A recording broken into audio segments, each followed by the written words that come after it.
और हमने सबसे पहले सर्वप्रथम 27 जून को प्रेस कॉन्फ्रेंस करके देश की जनता को हमने जिस प्रकार से एसआईआर की जल्दबाजी, अपारदर्शिता, इनकी मंशा, अल्प समय और टाइमलाइन और खतरे को सबके समक्ष रखा था, जो इनकी असली हिडन एजेंडा जो था, सबसे पहले 27 जून को प्रेस कॉन्फ्रेंस करके हम लोगों ने जो है इस बात को जो है रखा था। हमको रिडिक्यूल करने की कोशिश की गई, सूत्रों के हवाले से घुसपैठियों संबंधित खबरें प्लांट कराई गई और सुप्रीम कोर्ट में एफिडेविट में ही इलेक्शन कमीशन ने कहीं भी घुसपैठियों का जिक्र नहीं दिया। लेकिन किस प्रकार से सूत्रों के हवाले से हमको रिडिक्यूल करने की कोशिश की गई, घुसपैठिया का खबर चलाया गया, प्लांट कराया गया, आज सब लोग जो है नंगे हो चुके हैं। मुझ पर व्यक्तिगत हमले भी किए गए। फिर हम सभी इंडिया अलायंस के नेता एक साथ बैठे, हमारे लोग दिल्ली और पटना से चुनाव आयोग से मिले, लेकिन कभी भी चुनाव आयोग का रवैया सकारात्मक, सृजनात्मक और सहयोगात्मक नहीं रहा। 9 जुलाई को हम लोगों ने बिहार बंद किया। राहुल गांधी जी भी बिहार बंद में शामिल हुए और लगातार जो है विधानसभा हो या संसद हो, लोगों ने एसआईआर के प्रक्रिया को लेकर के सवाल उठाया, विरोध किया। मैंने बीजेपी छोड़ सभी पार्टियों के नेताओं को पत्र लिखा था, एनडीए के भी नेताओं को पत्र लिखा था, लेकिन केवल भाजपा के नेताओं को हमने पत्र नहीं लिखा था। उनका जवाब भी आया सब नेताओं का, और सब लोगों ने समर्थन भी जो है जताने का काम किया। 300 से भी अधिक सांसद जो है पैदल मार्च किए, घंटों जो है सांसदों को डिटेन रखा गया। हमारी पार्टी कोर्ट भी गई, हमने सड़क, सदन, संसद, लगातार जो है इस लड़ाई को हम लोगों ने लड़ने का काम किया। और मैं देश के सभी विपक्षी दलों को, जैसे कांग्रेस, सपा, TMC, DMK, Shiv Sena, NCP, CPI, ML, CPM, CPI, GMM को धन्यवाद देना चाहूँगा। मैं मैडम सोनिया गांधी जी को, श्री राहुल गांधी जी को, अखिलेश यादव जी को, खड़गे जी को, ममता जी को, अभिषेक जी को, शरद पवार साहब को, स्टालिन साहब को, हेमंत सोरेन जी को, उद्धव ठाकरे साहब को, दीपांकर भट्टाचार्य जी को, एमए बेबी साहब जी को, डी राजा जी को भी साधुवाद देना चाहूँगा। साथ ही सिविल सोसाइटी के मेंबर्स योगेंद्र यादव जी और उनके टीम, शानदार और तेज तर्रार अधिवक्ताओं को भी जो है मैं धन्यवाद जो है देना चाहूँगा। लोकतंत्र, संविधान और वोट बचाने की हमारी लड़ाई जारी रहेगी। अभी भी ये सुप्रीम कोर्ट में मामला चलेगा, लेकिन आज का जो फैसला है सुप्रीम कोर्ट का, वो इंटरिम ऑर्डर है और हमारी एक एक चीज़ों पर पैनी नज़र रहेगी। जैसे शुरुआती दौर से जिस प्रकार से धांधलियाँ की जा रही थी, ज़बरदस्ती वोट काटे जा रहे थे, बेईमानी हो रही थी, उस पर हम लोगों की अंत तक पैनी नज़र रहेगी। कौन अधिकारी कहाँ, कैसे, क्यों और किसके इशारे पर क्या कर रहा है, हमारे संज्ञान में है। हमारी पार्टी लाठी की ही नहीं, अब लैपटॉप, डेटा, एआई और डेटा माइनिंग, डेटा एनालिसिस पर भी बेहतर तरीके से काम करती है। जो हम लोगों ने तथ्य दिया इसमें आरजेडी की बड़ी भूमिका, चाहे डेटा एनालाइजिंग की हो, माइनिंग की हो, इन सब में हम लोगों ने पूरा बेहतर तरीके से काम करती है। अगर ये ज़्यादा गड़बड़ करेंगे तो इनकी पोल खोलते हम लोग रहेंगे। आज भी कल भी हम लोगों ने जारी किया था भाई, डिप्टी चीफ मिनिस्टर का तो 2 EPIC नंबर है, एनडीए के ही है, भाजपा के हैं, एनडीए के सांसद के भी हैं, एनडीए के मेयर के भी हैं, एनडीए के MLC के भी हैं। कितने पैमाने पे गड़बड़ी चल रही थी, कितना हमको लोगों ने गाली दिया।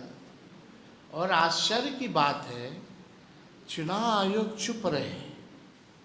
चुनाव आयोग के जो कमिश्नर साहब हैं, इलेक्शन कमिश्नर, एक बार भी पार्लियामेंट हुआ, बिहार बंद हुआ, सदनों में, सुप्रीम कोर्टों में लोगों ने शंकाएं जताई, शिकायतें की, लेकिन एक बार भी हिम्मत करके ज्ञानेश गुप्ता जी ने हिम्मत नहीं की कि सामने आकर के देश के लोगों को बताएं कि चुनाव आयोग क्या कर रही है।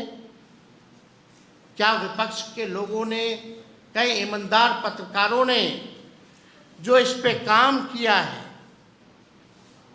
हम अजीत अंजुम जी को भी खुल करके धन्यवाद देते हैं कि ऐसे पत्रकार हैं जो लोकतंत्र को बचाने का काम कर रहे हैं। और भी ऐसे कई पत्रकार हैं जिन्होंने लगातार YouTube के माध्यम से, सोशल मीडिया के माध्यम से लोकतंत्र को बचाने का काम किया। आज देश को ऐसे ही पत्रकारों की ज़रूरत है, हम उन लोगों को भी धन्यवाद देना चाहते हैं। लेकिन एक बार भी इलेक्शन कमिश्नर साहब सामने नहीं आए।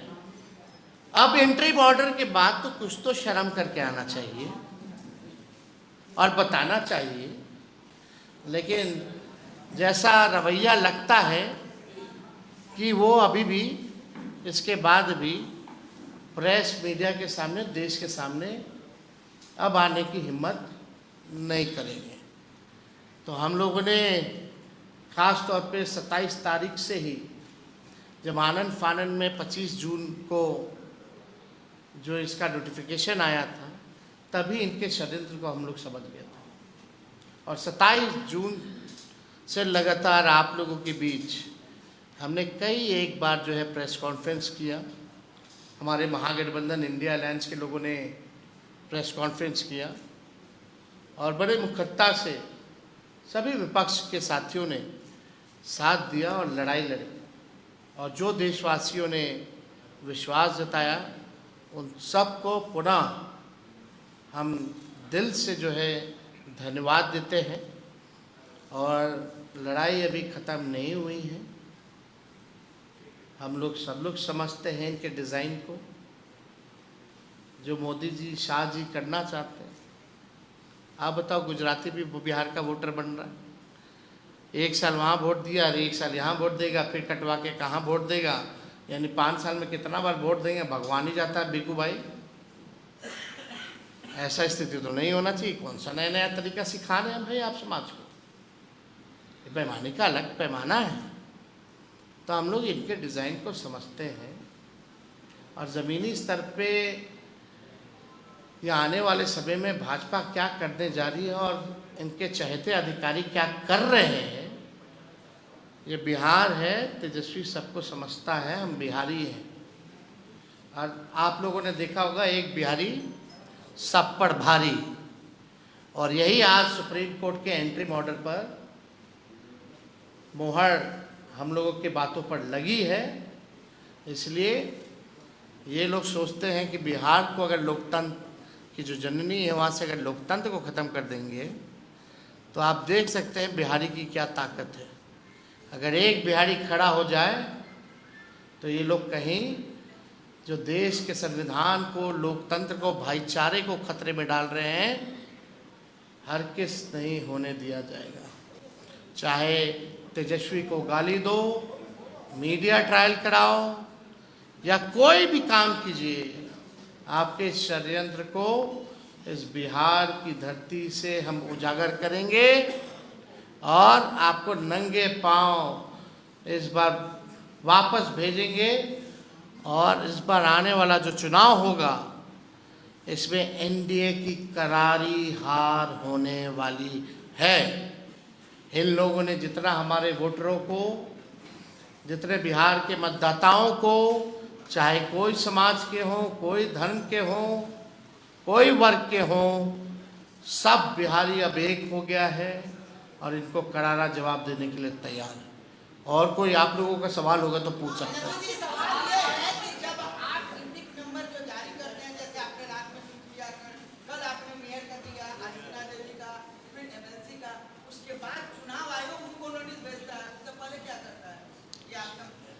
अरे भाई चलो, तेजस्वी के कारण सबका एक एक तो बनने लग गया। अभी तो बहुत लोग हैं लिस्ट में। अब जब जारी होगा, चुनाव आयोग डेटा इसीलिए ना छुपा रहा था। अब जब 65 लाख लोग का जब जारी होगा बूथ वाइज और कारण वाइज, तो और नंगा होने वाले ये लोग, कहीं बचने वाले ये लोग नहीं।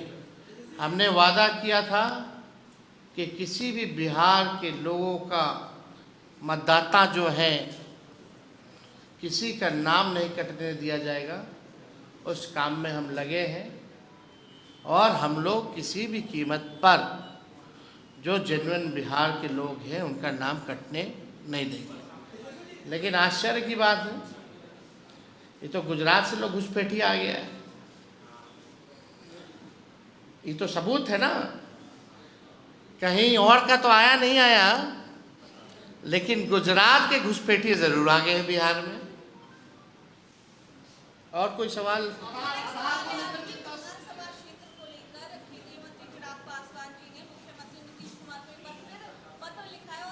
क्या चीज को लेके?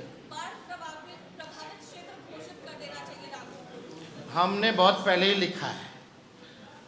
हमने मुख्यमंत्री जी को पहले ही लिखा है। चिराग पासवान जी पीछे पीछे हैं और लेकिन आप सरकार में और आप ही अपने सरकार से मांग कर रहे हैं।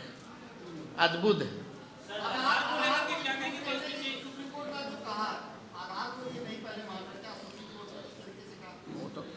कई, हम आपको बता दें, कई ऐसे चैनल हैं जो सुप्रीम कोर्ट में जब बहस चल रहा था तो ब्रेकिंग न्यूज़ कर करके कुछ कुछ दिखा रहे थे, चाहे आधार से रिलेटेड हो या कुछ हो।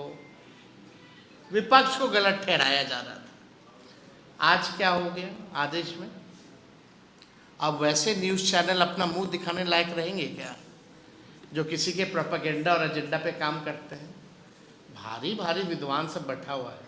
हमको भी तो पता है कौन कहाँ बैठा है, क्या कार्य कर रहा है। भाई हम लोग तो शुरू से मांग करते रहे ना, जहाँ आधार हो, राशन हो, मनरेगा हो। गरीब के पास जो है वही ना मांगोगे, जो चीज़ है नहीं कहाँ से मांगेंगे?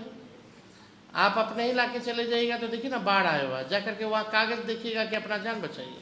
जस्टिस कांत ने जो कहा कि सर्जिबल पॉइंट में होना चाहिए, इसका इलेक्शन कमीशन विरोध अभी भी कर रही है, कह रही है कि नहीं ये नहीं होना चाहिए। चोर के दारी में तिनका।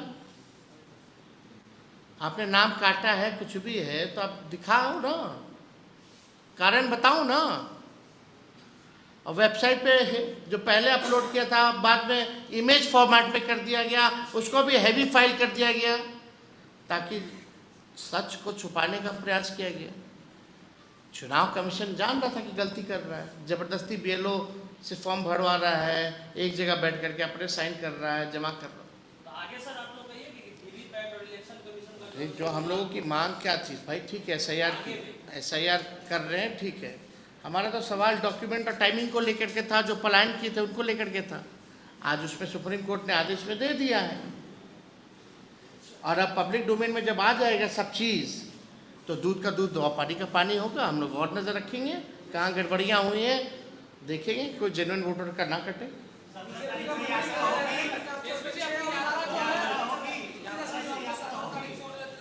हाँ हाँ एकदम। जन्माष्टमी 16 को है, 17 से हम लोग यात्रा पे हम लोग निकलेंगे और जनता को इनके खेल के बारे में बताएंगे। और जनता का हम लोगों का मुझे विश्वास है कि बिहार की जनता इस बार हम लोगों के साथ खड़ी है। इस यात्रा को लेकर ऋतुराज ने कहा कि घुसपैठियों का वोट बचाओ यात्रा है। लेकिन इस यात्रा जाए सुप्रीम कोर्ट कहे ना, सुप्रीम कोर्ट में क्या नहीं कहते हैं। चलिए, हो गया, शुक्रिया।